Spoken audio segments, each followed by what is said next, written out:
आजकल रामचरितमानस को लेकर विवाद बार बार उठ रहा है। इसी बीच बागेश्वर धाम वाले धीरेंद्र शास्त्री जी से उन पर भी निशाना साधा गया। आपको ध्यान होगा, उनको भी लगातार निशाने पर लिया गया है। बीच में तो उनको धमकी भी आई कि 13वीं की तैयारी कर लो वगैरह वगैरह। हिंदू साधु संतों और हिंदू धर्म ग्रंथों को टारगेट करने की क्या सुनियोजित तरीके से साजिश हो रही है? रामचरितमानस की जिन चौपाइयों को लेकर विवाद किया जा रहा है, उनका सच क्या है? यह सब आज मैं आपको बताऊंगा और हमारे साथ बागेश्वर धाम वाले बाबा धीरेंद्र शास्त्री भी होंगे। धीरेंद्र शास्त्री जी, बहुत स्वागत है आपका। आपसे बातचीत करूंगा, लेकिन पहले दर्शकों को दिखा देता हूं। हाथ में स्वामी प्रसाद मौर्य की तस्वीर भी थी और वो उनके नाम के नारे लगा रहे थे। पुलिस ने रामचरितमानस की प्रतियां जलाने वाले 10 नामजद और कुछ अज्ञात लोगों के खिलाफ एफआईआर दर्ज की। एफआईआर में स्वामी प्रसाद मौर्य का भी नाम है और इसमें से 5 लोगों को गिरफ्तार किया जा चुका है, जिसमें सत्येंद्र कुशवाहा अरेस्ट हो गए, यशपाल सिंह लोधी अरेस्ट हो गए, देवेंद्र प्रताप यादव अरेस्ट हो गए, सुरेश सिंह यादव अरेस्ट हो गए और मोहम्मद सलीम अरेस्ट हो गया। लेकिन सवाल यह कि करोड़ों हिंदुओं की धार्मिक भावनाएं आहत करने वाले बाकी 5 कब अरेस्ट होंगे? स्वामी प्रसाद मौर्य कब अरेस्ट होंगे बॉस? नरेश सिंह कब अरेस्ट होंगे? सुजीत यादव, संतोष वर्मा, महेंद्र प्रताप यादव, ये लोग कब अरेस्ट होंगे? यूपी पुलिस ने इन लोगों के खिलाफ आईपीसी की धारा 142 यानी गैरकानूनी तरीके से जमा होने की धारा लगाई है। धारा 143 यानी किसी धर्म या वर्ग पर हमला करना। धारा 153A समाज के अलग अलग वर्गों के बीच दुश्मनी बढ़ाना। धारा 295 पूजा के स्थान को अपवित्र करना। धारा 295A जानबूझकर धार्मिक भावनाओं को भड़काना। 298 ऐसे शब्द बोलना जिससे धार्मिक भावनाएं आहत हों। धारा 504 जानबूझकर उकसाना और शांति को भंग करना, यह सब लगाया है। किसी भी धार्मिक ग्रंथ को जलाना एक धार्मिक गंभीर अपराध है भाई। आपको याद होगा पंजाब में बेअदबी के मामले में क्या से क्या नहीं हो गया। आप किसी दूसरे धर्म को लेकर बोल के देखिए, क्या से क्या नहीं हो जाता है, मार काट हो जाती है। लेकिन हिंदू जो शांत है और उसको शांत रहना भी चाहिए, उसके साथ इस तरह से करना भी तो उचित नहीं है ना। उसकी भी तो भावनाएं हैं। ये सब जो कर रहे हैं इससे शांति नहीं भंग हो सकती? इसका खतरा नहीं होगा क्या? सांप्रदायिक तनाव बढ़ सकता है भाई। इसलिए इन लोगों के खिलाफ सख्त एक्शन होना चाहिए। इनके खिलाफ एनएसए के तहत केस दर्ज होना चाहिए, ताकि समाज में मैसेज जाए कि धर्म किसी का भी हो, उसका अपमान करना बर्दाश्त नहीं किया जाएगा। रामचरितमानस के खिलाफ पहले बिहार के शिक्षा मंत्री चंद्रशेखर ने विवादित बयान दिया था। इसके बाद स्वामी प्रसाद मौर्य ने 22 जनवरी को बयान देकर कहा कि रामचरितमानस में कुछ चौपाइयां ऐसी हैं जो दलित और महिला विरोधी हैं। स्वामी प्रसाद मौर्य ने रामचरितमानस पर बैन की मांग की थी। एक बार स्वामी प्रसाद मौर्य को सुन लीजिए, फिर आपको दिखाता हूं कि इस पर धीरेंद्र शास्त्री क्या कह रहे हैं। जिस तुलसीदास के रामायण का जिक्र आपने किया, उसके कुछ चौपाइयों के अंश ऐसे हैं जो कहीं न कहीं किसी बहुत बड़े वर्ग, बहुत सी जातियों को आहत करती हैं। जैसे एक चौपाई का अंश आपके सामने मैं प्रस्तुत कर रहा हूं कि ये बड़ाधम तेली कुम्हारा सुपच किरात कोल कलवारा, यानी अधम जाति में जिन जातियों का जिक्र किया, ये सभी हिंदू धर्म के पोषक हैं, सभी हिंदू हैं। तो वो कैसा धर्म है जो अपने ही धर्म के लोगों को नीच होने का सर्टिफिकेट देता हो? हम इसकी रचना कर रहे हैं। तो जो स्वांता सुखाय किताब लिखी गई है, वो धर्म कैसे हो गया? लेकिन माना तो धर्म ग्रंथ जाता है, हिंदू धर्म से मानते कि धर्म ग्रंथ है तुलसीदास के रचित जो रामचरितमानस है। अब तो उसको कोई अब गाली किताब लिख नहीं सकता। इसको क्या बैन करना चाहिए? क्या स्वाभाविक रूप से जो आपत्तिजनक शब्द हैं उसको हटाना चाहिए।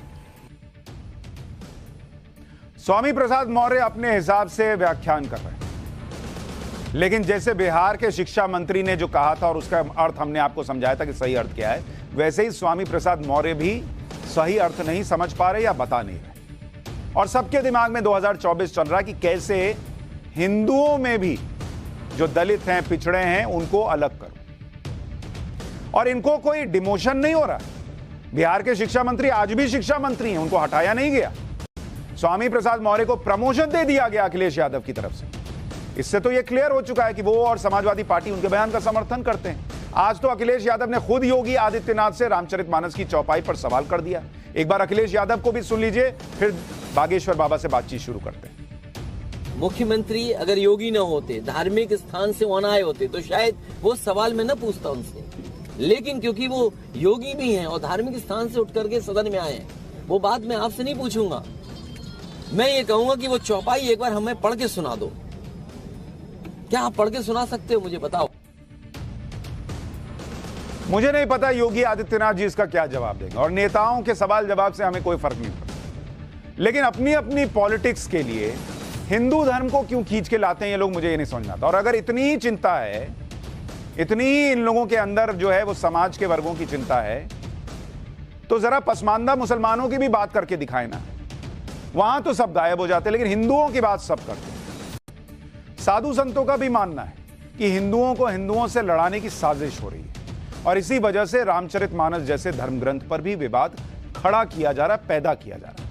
जो धर्म ग्रंथ घर घर में होता है, घर घर में पूजा जाता है, उस पर ऐसी टिप्पणियां की जा रही है। इसलिए आप ये समझिए कि रामचरितमानस का मामला कोई सामान्य बात नहीं है, यह करोड़ों हिंदुओं की आस्था का मामला है। भगवान राम और रामचरितमानस करोड़ों हिंदुओं की आस्था का केंद्र है, और यह आस्था कितनी गहरी है इसे समझने के लिए आपको एक तस्वीर दिखा रहा हूं, जरा इसको गौर से देखिए। ये क्या है आपको पता है? ये वो शिलाग्राम शिलाएं हैं जिससे अयोध्या के राम मंदिर में भगवान श्री राम की मूर्ति बननी है और दूसरी मूर्तियां बननी है। इन शिलाओं को नेपाल के पोखरा में काली गंडकी नदी से निकाला गया है, और नदी से 2 शिलाएं निकाली गई। इनका वजन 127 क्विंटल है। इन शिलाओं को सड़क के रास्ते 2 ट्रकों में लादकर अयोध्या ले जाया जा रहा है, और जहां जहां से ये विशाल शिलाएं गुजर रही हैं, वहां राम भक्तों की भीड़ उमड़ पड़ रही। भक्त इन शिलाओं की पूजा कर रहे हैं, एक बार बस छू लेना चाहते हैं और धन्य मानते हैं खुद। यहां तक कि शिलाओं को ले जा रहे ट्रक के गुजरने के बाद सड़क की धूल को सिर माथे लगा रहे हैं। ये इस देश में भगवान श्री राम से कनेक्ट है लोगों का। अब आप सोचिए, जिस देश में भगवान राम में लोगों की इतनी गहरी आस्था है कि जिस पत्थर से भगवान राम की मूर्ति बनेगी उसको भी पूजा जा रहा है, उस देश में श्री राम के जीवन का सार बताने वाली रामचरितमानस पर विवादित टिप्पणियां की जा रही हैं, उसको फाड़ा जा रहा है, जलाया जा रहा है। रामचरितमानस की जिन चौपाइयों को लेकर विवाद खड़ा किया जा रहा है, उसके बारे में आपको बागेश्वर सरकार ने तो बताया ही। उनमें से एक चौपाई जिसके बारे में आज चर्चा नहीं हो पाई कि जे बरनाधम तेली कुम्हारा स्वपच किरात कोल कलवारा नारी मुई गृह संपत्ति नासी मूड मुड़ाई हो ही सन्यासी। इस चौपाई का अर्थ जगतगुरु रामभद्राचार्य के मुताबिक क्या है, आज आपको बताता हूं। रामभद्राचार्य जी प्रसिद्ध रामकथा वाचक हैं, चित्रकूट तुलसी पीठाधीश्वर हैं। जगतगुरु रामभद्राचार्य जी के बारे में आपको यह जानकर हैरानी होगी कि 2 महीने की उम्र से ही उनको दिखाई नहीं देता, लेकिन उन्होंने 22 भाषाएं जानी हैं, आती हैं उन्हें, और उन्होंने अब तक 80 ग्रंथ लिखे हैं। रामभद्राचार्य को रामचरितमानस कंठस्थ है, तो स्वामी प्रसाद मौर्य जी को सुनने की बजाय रामभद्राचार्य जी के अर्थ बता रहे हैं इस चौपाई का, सुनिए। वो कहते हैं कि उत्तरकांड की इस चौपाई में मूल रूप से सन्यास की बात की गई है। इसमें जाति, समुदाय या धर्म की बात ही नहीं। सन्यास का मतलब यह होता है कि भरा पूरा परिवार त्याग कर सन्यास लिया जाए। यही उत्तम सन्यास है, न कि तब सन्यास लिया जाए जब संपत्ति नष्ट हो जाए, पत्नी की मृत्यु हो जाए या वैराग्य उत्पन्न हो जाए। वो अनुचित होगा, उसे सन्यास नहीं कहा जा सकता। वर्ण में नीचे आने वाले, ना ही नीच वर्ण के अक्सर इसी तरह से सन्यास लेते हैं, जो सन्यास लेने का उचित तरीका नहीं। आसान अर्थ यह हुआ कि मजबूरी में सन्यास लेने का क्या फायदा। वैसे सन्यास किसी के लिए वर्जित नहीं है, सभी जाति और धर्मों के लिए सन्यास उत्तम है। लेकिन वो कह रहे हैं कि भाई जो इस तरह से सन्यास ले रहा कि पत्नी मर गई तब तुम सन्यास ले रहे हो, उसको बता रहे हैं कि वो नीचा हुआ, वो सही मायने में सन्यास को नहीं ले रहा। एक और चौपाई है जिसका जिक्र करके अक्सर विवाद खड़ा करने की कोशिश की जाती है कि सापत ताड़त परुष कहंता विप्र पूज्य अस गावही संता पूज्य विप्र सील गुणहीना शूद्र न गुण गण ज्ञान प्रवीण।